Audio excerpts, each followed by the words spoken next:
పుత్రుడంట. ఇస్మాయిల్ పుత్రుడు కానీ ప్రూవ్ చేయాలి కాబట్టి, మొహమ్మద్ గారు మక్కాలో నుంచి వచ్చారు కాబట్టి ఇస్మాయిల్ కూడా మక్కాలో జీవించాడు అని ప్రూవ్ చేయాలి.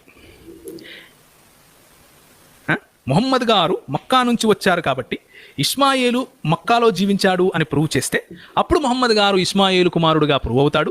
అప్పుడు ఇస్మాయిల్కి వచ్చినటువంటి ఆశీర్వాదం మొహమ్మద్ గారి ద్వారా అందరికి వస్తుంది అన్నట్లు ఒక పెద్ద చిత్రీకరణ వాళ్ళు చేస్తున్నట్లుగా మనకు కనిపిస్తూ ఉంది. దీని అసలు విషయం మనం ఈరోజు చూద్దాం. ఇస్లామీ సాహిత్యం ప్రకారం ఏముంది, క్రైస్తవ సాహిత్యం ప్రకారం ఎలా ఉంది అని ఒక విషయం మనం చూద్దాం.